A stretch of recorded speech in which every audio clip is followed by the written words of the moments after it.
First question comes from Rebecca Harlow, MSG.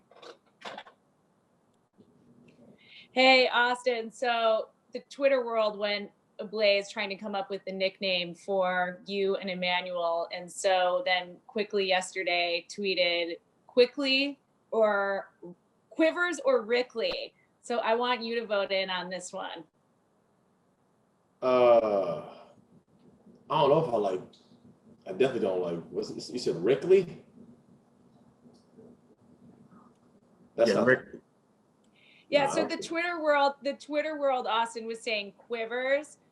So Quivers. Emmanuel chimed in yesterday saying Rickley, if you two are going to have a nickname for the two of you on the floor. So your choice on that. And then also on a more serious note, just describe the chemistry that you have with him, playing with him, etc.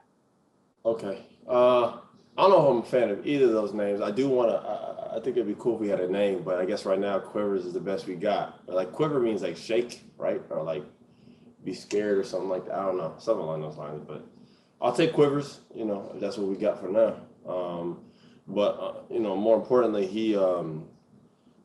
Quick is he's a very confident player, more confident than any rookie I've seen that I've played with.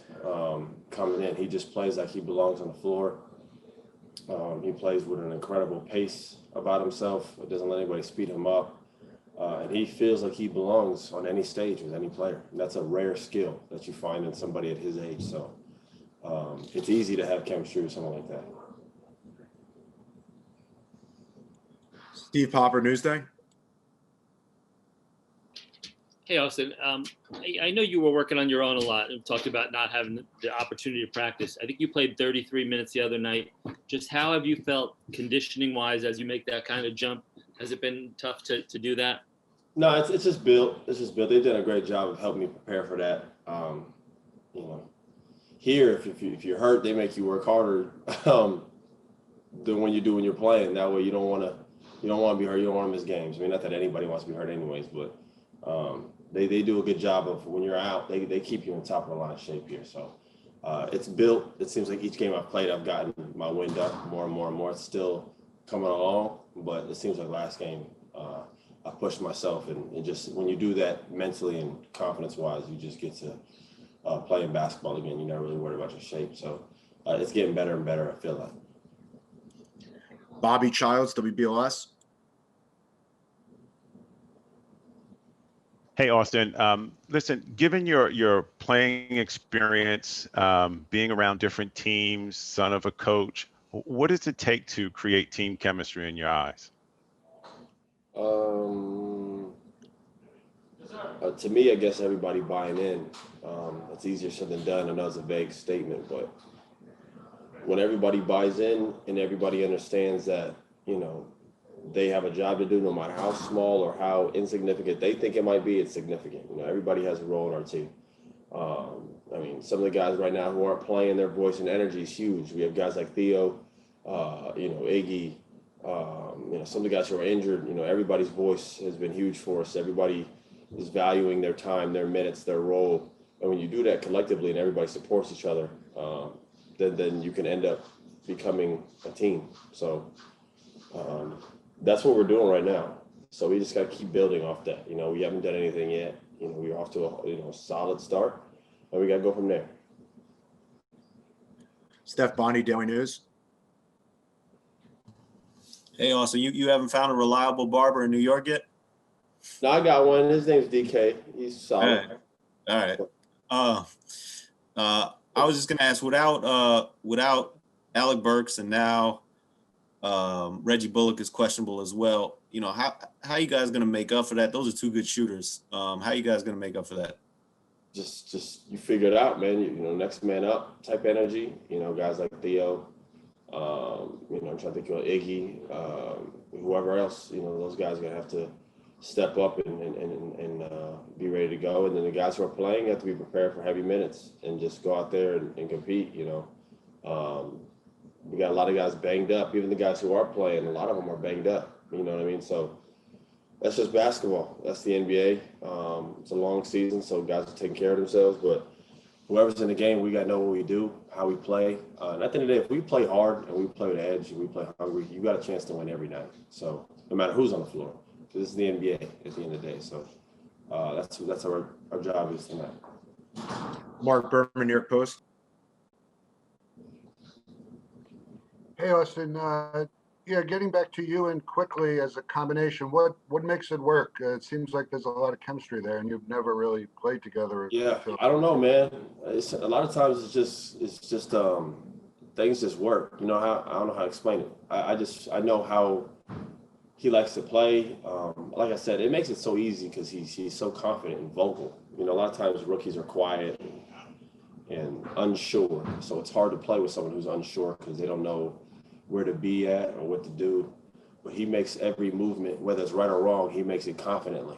So it's just easy to read and play with him. So I just have a natural, I'm kind of similar in that way to in terms of playing with a confidence. So we just are able to play with each other and fit. When I drive, I'm constantly looking for Quick because he's a guy that I trust to make right decisions. Even at his age and at his first year, he just doesn't play like a rookie.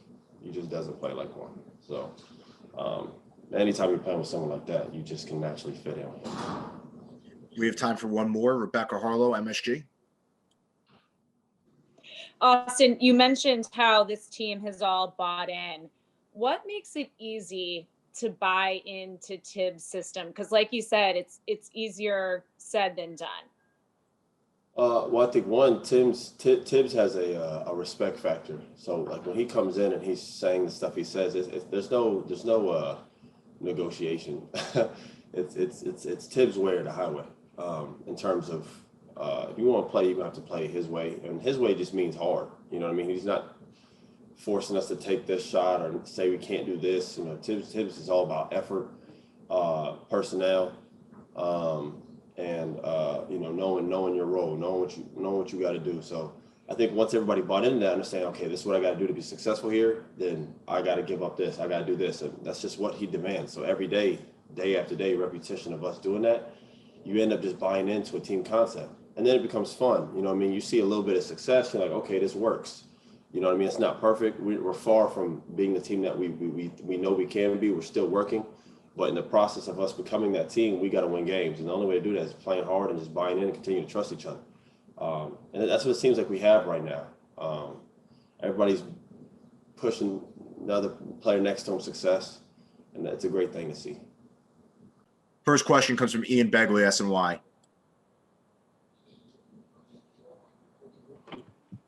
Hey, Elfrid. 4-3, you guys have won 4 of 5. What do you think has been working well lately for the group? We're playing really hard, flying around out there, playing together, moving the ball. Never know who it's going to be each night, so I think that's working well for us as well. But we still got a long way to go. Still got a lot of things we could fix.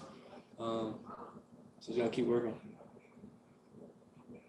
Rebecca Harlow, MSG. Elfrid, you and Julius have done a nice job setting the tone. What is the biggest difference you're seeing with him this season as compared to last? I don't know. It's tough to say. Obviously his assist is higher this year, but he's doing a good job of. You said set the tone, but he's also letting the game come to him as well. I know he works really hard. He's always in his film, so he's off to a great start. Mark Berman, New York Post. Hey, Elfrid. You're playing very good basketball. Yet the other night, you're in the fourth quarter and you're watching Rivers and Quickly.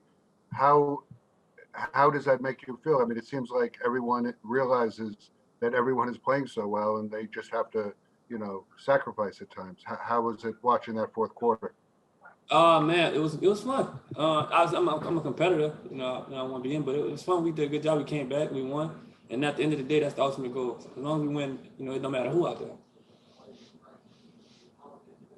Steph Bonnie, Daily News. Hey, Elfrid, just, going back to the offseason and your approach and coming back to this team, can you kind of take me through that? They declined your option. You still re-signed. Was it always like, hey, I think I'm going to come back to New York, or what kind of discussions did you have with other teams? I'd rather not comment on it, honestly. All right, Steve Popper, Newsday. Hey, Alfred. You guys, I guess Reggie is questionable for tonight. You guys have had a lot of in and out injuries and stuff. Just how has that been dealing with that? And do you think that has anything to do with how quick the turnaround has been to start the season? It's been tough. It's been tough, but like everybody here is capable. We have more than enough on the team. Coach said that all the time. Everybody is going to be ready. It's always next man up. And I think we've been doing a good job with that. And to answer that, possibly, I don't misspoke like that, but it could have something to do with it. But injuries happen all the time, whether we have enough time off or not. It's just part of the game. Rebecca Harlow, MSG.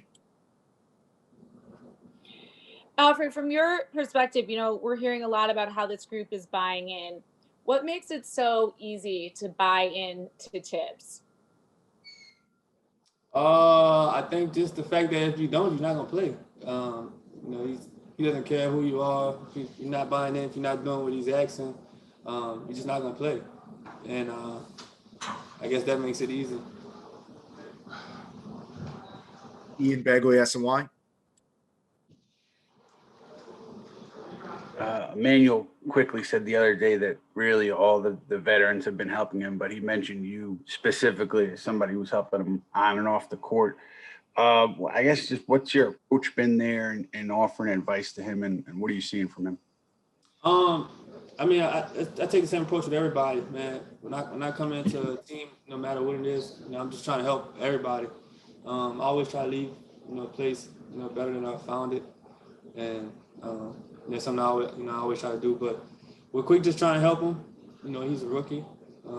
Just little things here and there, on and off the court. And he's been doing great. He's doing a good job out there. He's making shots. He's getting to the free throw line. He works hard, and that makes it easy. So definitely not taking no credit for that. All right, and we have time for two more. Steph Bondy, Daily News. Yeah, hey, Elfrid, personally, how important is it for you to get into the playoffs and to get that first postseason opportunity? It's very important. It's the same goal at the beginning of every year.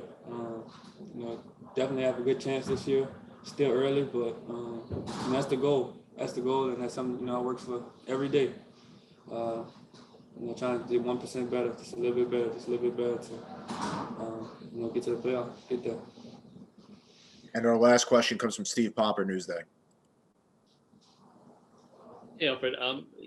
Thibodeau has obviously said a lot of good things about you and won him over. I know you didn't want to talk about other teams in the summer, but did what happened with the summer put a chip on your shoulder at all the way you came into camp to prove yourself? I'm always trying to prove myself. I don't want you to think I didn't. We ain't gonna talk about it. But I always put a chip on my shoulder. I'm always trying to prove myself. I think the best thing that happened so far, the grace of God, I've been healthy to start the season. So